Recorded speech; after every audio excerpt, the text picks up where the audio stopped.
नमस्कार।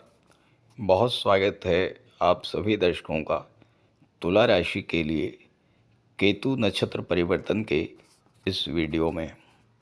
आज के वीडियो में हम बात करेंगे एक ऐसे ग्रह के गोचर के बारे में जिसे ज्योतिष शास्त्र में सर्वाधिक रहस्यमय ग्रह माना गया है, और वो है केतु। वर्तमान में केतु सूर्य की राशि सिंह राशि में गोचर कर रहे हैं और शुक्र के नक्षत्र पूर्वा फाल्गुनी नक्षत्र में गोचर है। 29 मार्च को केतु नक्षत्र परिवर्तन करेंगे और अपने ही नक्षत्र मघा नक्षत्र में गोचर कर जाएंगे और 5 दिसंबर 26 तक मघा नक्षत्र में रहेंगे। केतु का ये 8 महीने का गोचर हम सभी के लिए बेहद महत्वपूर्ण है, क्योंकि कोई भी ग्रह जब अपने ही नक्षत्र या अपनी ही राशि में गोचर करता है तो वो बेहद शक्तिशाली होता है। तो इस वीडियो में हम यही समझेंगे कि आपकी गोचर कुंडली में किस भाव में केतु का गोचर है और उसका क्या प्रभाव पड़ेगा। लेकिन उससे पहले मैं आपको ये बताऊंगा कि केतु क्या हैं, केतु किस तरह कार्य करते हैं और कैसे जानेंगे कि केतु आपकी कुंडली में अशुभ फल दे रहे हैं।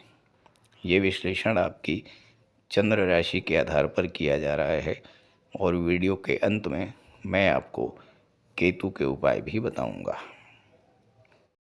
तो आइए समझते हैं केतु क्या हैं। सभी 9 ग्रहों में सर्वाधिक रहस्यमयी ग्रह हैं केतु।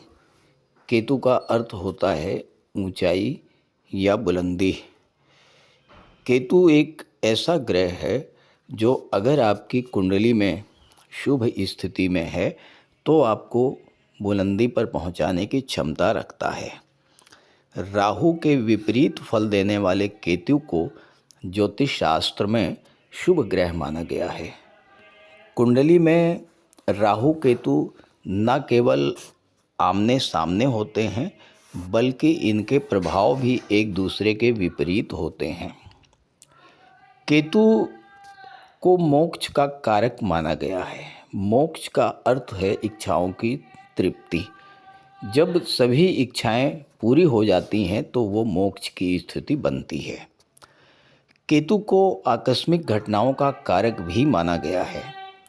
दुनिया के जिन भी लोगों ने जीवन में बुलंदी को स्पर्श किया है, जीवन में वो सब कुछ पाया है जिसको पाने की इच्छा उनके मन में थी, उनकी कुंडली में केतु या तो गुरु या शुक्र जैसे शुभ ग्रहों के साथ गोचर कर रहे होंगे, या फिर गुरु या शुक्र की दृष्टि केतु पर पड़ रही होगी, या फिर गुरु या शुक्र की राशि में केतु का गोचर होगा। केतु त्याग के कारक होते हैं, डिटैचमेंट के कारक होते हैं, अलगाव के कारक होते हैं।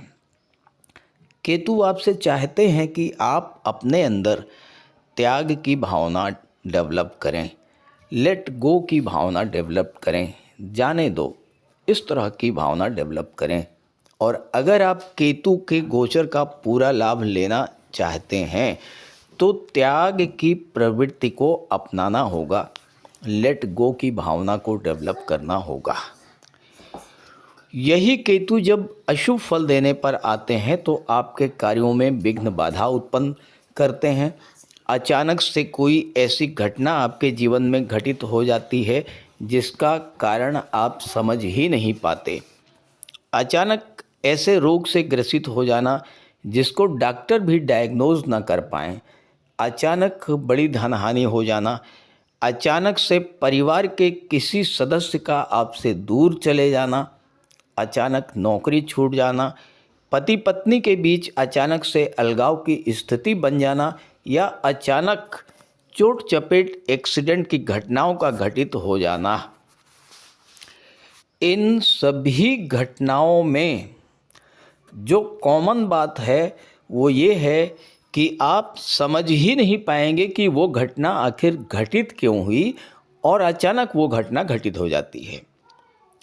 केतु को चर्म रोग, पेशाब संबंधी रोगों का कारक माना गया है। केतु के कारण संतान उत्पत्ति में बाधा उत्पन्न होती है, सिर के बाल झड़ने लगते हैं, शरीर और नसों में कमजोरी आ जाती है, सुनने की क्षमता में कमी आती है, रीढ़ की हड्डी में दर्द बढ़ जाता है, घुटनों और जोड़ों में दर्द, ये सब अशुभ केतु का प्रभाव होता है। ज्योतिष शास्त्र में गुरु और केतु दोनों को धर्म और अध्यात्म का कारक माना गया है। केतु अगर अच्छे हुए तो ईश्वर के प्रति आपकी आस्था बढ़ेगी, और ख़राब हुए तो ऐसी लत लगा देंगे जो बहुत मुश्किल से छूट पाएगी। जुए, शराब, सट्टा, नशे की लत, तंबाकू, सिगरेट की लत। और अशुभ केतु के कारण कुछ लोगों पर गलत आरोप भी लगते हैं। सांप, बिच्छू का काटना, कुत्ते का काटना, ये सब केतु के कारण होता है। केतु की एक बड़ी विशेषता है कि जिस भाव में केतु का गोचर है, अगर आप उस भाव से संबंधित चीज़ों को पाना चाहते हैं तो उन चीज़ों के पीछे भागना छोड़ दें। केतु आपको वो चीज़ स्वतः प्रदान कर देगा। और दूसरी बात, जिस भाव में केतु का गोचर है उस भाव से संबंधित चीज़ों की गोपनीयता बना कर रखें, सीक्रेसी मेंटेन रखें। अगर धन भाव में केतु का गोचर है तो आपको अपनी वेल्थ के बारे में, प्रॉपर्टी के बारे में किसी को शेयर नहीं करना है। साथ ही धन के पीछे भागना बंद कर दें, धन स्वतः आपके पास आ जाएगा। तो इन सब लक्षणों से आप समझ सकते हैं कि केतु आपकी कुंडली में शुभ हैं या अशुभ हैं, और उसी के अनुसार आप उपाय कीजिएगा। अब आइए समझते हैं कि आपकी गोचर कुंडली के किस भाव में केतु का गोचर है और उसका क्या प्रभाव पड़ेगा। तो ये है तुला राशि के जातकों की कुंडली। केतु का गोचर आपकी कुंडली के एकादश भाव, लाभ के भाव में है। कुंडली का वो भाव जो कि आपकी इनकम को शो करता है, कुंडली का वो भाव जो कि आपकी इच्छाओं को दर्शाता है, कुंडली का वो भाव जो कि आपके फ्रेंड सर्कल को दर्शाता है। यहाँ पर केतु का गोचर है और 29 मार्च को केतु अपने ही नक्षत्र मघा नक्षत्र में गोचर करेंगे। केतु का क्या प्रभाव पड़ेगा, इस पर चर्चा करने से पहले मैं एक महत्वपूर्ण बात आपको बताना चाहता हूँ, और वो ये है कि केतु जिस भाव में गोचर करते हैं उस भाव से संबंधित चीज़ों को सीक्रेट रखना ज़रूरी है। 11वें भाव में केतु हैं। अगर आप चाहते हैं कि केतु आपके लिए अच्छा फल प्रदान करें, केतु आपके 11वें भाव को बुलंदी पर लेकर के जाएं, तो 11वें भाव से संबंधित कोई भी चीज़ किसी को भी भूल करके भी शेयर मत कीजिएगा। अब 11वां भाव क्या है, आपकी इनकम, आपको आपके एफर्ट्स के प्रतिफल में मिलने वाला धन। तो ध्यान रखें, केतु के इस गोचर काल में आपको अपनी इनकम के बारे में, अपने पैसे के बारे में, अपने धन के बारे में भूल करके भी किसी को शेयर नहीं करना है। दूसरी बात, 11वां भाव आपकी डिज़ायर्स को शो करता है, आपकी इच्छाओं को शो करता है। आपके मन में क्या इच्छा है, कौन सी इच्छा आप लंबे समय से आप पूरा करना चाहते हैं, क्या सपने हैं आपके, इसे किसी से आपको शेयर नहीं करना है। और साथ ही साथ 11वां भाव आपके फ्रेंड सर्कल्स को, आपके रिलेशंस को दर्शाता है। आपके संबंध समाज में किन प्रतिष्ठित लोगों से है, किन उच्च पदस्थ लोगों से है, आपकी पहुंच कहां तक है, यह भी आपको किसी से शेयर नहीं करना है। इस बात का विशेष ध्यान रखिए। अब आगे बढ़ते हैं। सूर्य की राशि में केतु का गोचर है और सूर्य ग्रहों के राजा हैं। मघा नक्षत्र में जा रहे हैं। मघा नक्षत्र का जो सिंबल है, जो संकेत है, वह है सिंहासन। तो क्या इस गोचर काल में आपको सुख वैभव का साम्राज्य, सुख वैभव का सिंहासन, इच्छा पूर्ति का साम्राज्य, इच्छा पूर्ति का वैभव क्या आपको इस समय मिलने जा रहा है? बहुत ध्यान से आप समझिएगा। केतु क्या है? केतु हैं धर्म की ध्वजा, केतु हैं बुलंदी, केतु हैं डीप नॉलेज, केतु हैं धर्मात्मा, सन्यासी, साधु। तो ध्यान रखिएगा, जब सिंहासन पर एक सन्यासी बैठता है, एक साधु बैठता है, तो वो क्या करेगा? वो हमारे जीवन को भी सुख सुविधाओं से परिपूर्ण करेगा, वो हमारा कल्याण करेगा, वो हमें जीवन में आगे लेकर के जाएगा, कोई हमारा नुकसान नहीं करेगा। लेकिन तभी तक जब तक आप नैतिक तरीकों से धन अर्जित करेंगे, धर्म के मार्ग पर चलते हुए धन अर्जित करेंगे। जिस समय आपने शॉर्टकट अपनाया, कोई अनैतिक मार्ग अपनाया, ठीक वहीं पर केतु आपको नेगेटिव फल देना शुरू कर देगा। अभी तक जो लाभ आपको मिलने चाहिए थे और आप उसको नहीं प्राप्त कर पाए, बार बार रुकावटें आती रहीं, जो परेशानियां आपको लगातार झेलने को मिल रही थी, इच्छा पूर्ति के मौके नहीं मिल रहे थे, आपकी इच्छाएं अधूरी रह जा रही थीं, तो वो इस तरह की जो चीज़ें हैं, चाहे वो कर्म क्षेत्र को लेकर हो, परिवार को लेकर के हो, धन संपत्ति को लेकर के हो, प्रॉपर्टी को लेकर के हो, उन इच्छाओं की पूर्ति तक केतु आपको लेकर के जा रहे हैं। क्योंकि केतु मोक्ष के कारक हैं और मोक्ष की प्राप्ति तभी होती है जब इच्छाओं की पूर्ति हो जाती है। 11वां भाव आपके फ्रेंड सर्किल को दर्शाता है, यानी समाज से आपको जोड़ता है, दुनिया से आपको जोड़ता है। और यही वो समय है जब आप समाज से जुड़ कर के अपने नाम, अपने प्रतिष्ठा को बढ़ा सकते हैं। सामाजिक कार्यों में ज़्यादा से ज़्यादा योगदान दे करके, लोगों की ज़्यादा से ज़्यादा मदद करके, लोगों का मार्गदर्शन करके, लोगों को ज्ञान दे करके, लोगों को रास्ता दिखा करके आप समाज में आगे भी बढ़ेंगे और अपने मान सम्मान की वृद्धि भी करेंगे। क्योंकि केतु हैं ज्ञान के सागर। तो ज्ञान आप दूसरों को देंगे, दूसरों को सलाह देंगे, दूसरों को एडवाइस देंगे, दूसरों को सही मार्ग दर्शाएंगे।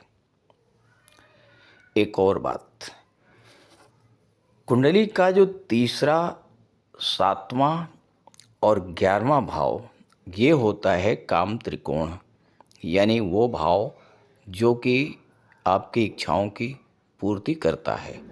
और इस भाव में बैठे हुए ग्रह, इस भाव में स्वामी ग्रह, इनका विशेष प्रभाव होता है आपकी इच्छाओं की पूर्ति पर।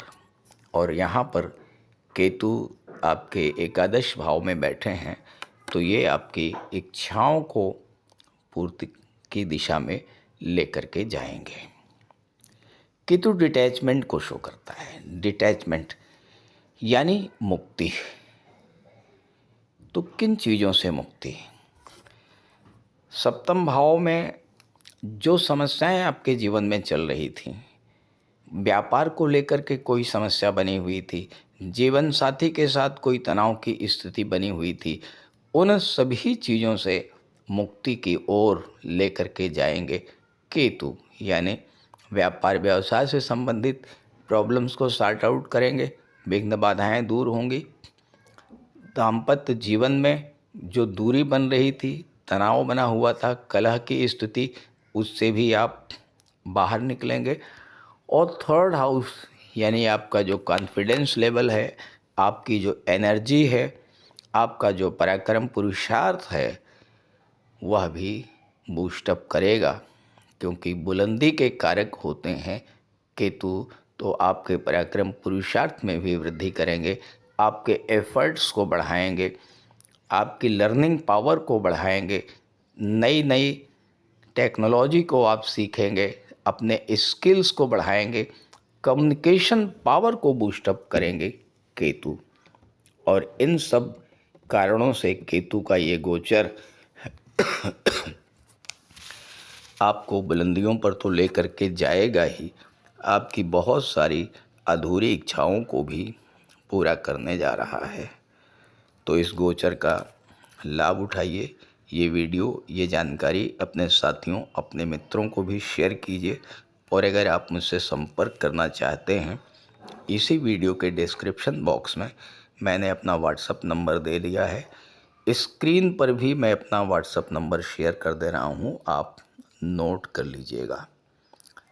9058144128। अब आइए बात करते हैं केतु के उपायों पर। आपकी जन्म कुंडली में केतु अगर ख़राब हैं या ख़राब फल दे रहे हैं, तो केतु महाराज को कैसे प्रसन्न करें। देखिए, केतु के पास केवल धड़ है, सिर नहीं है। तो आप जितना अधिक दिव्यांग जनों की मदद करेंगे, दिव्यांग जनों की सेवा करेंगे, दिव्यांग जनों की देखभाल करेंगे, केतु उतना ही आपसे प्रसन्न होंगे। केतु को कुत्ते का स्वरूप माना गया है। अगर आप घर में एक काला कुत्ता पालते हैं या स्ट्रीट डॉग्स को भोजन कराते हैं, तो इससे भी केतु प्रसन्न होते हैं। इसके अलावा भगवान श्री गणेश की पूजा करें, गणेश अथर्वशीर्ष का पाठ करें हर बुधवार को। शनिवार को केतु के मंत्र का जाप करें, ओम कें केतवे नमः। माथे पर केसर का तिलक लगाएं और तुलसी की माला धारण करें। साथ ही साथ काले या भूरे रंग के कंबल का दान करें और किसी योग्य ज्योतिषी की सलाह लेकर के लहसुनिया भी आप धारण कर सकते हैं। ये सब उपाय करेंगे तो केतु आपको शुभ फल प्रदान करेंगे और आपको जीवन में बुलंदी की प्राप्ति होगी। आप जीवन में ऊंचाइयों को स्पर्श करेंगे।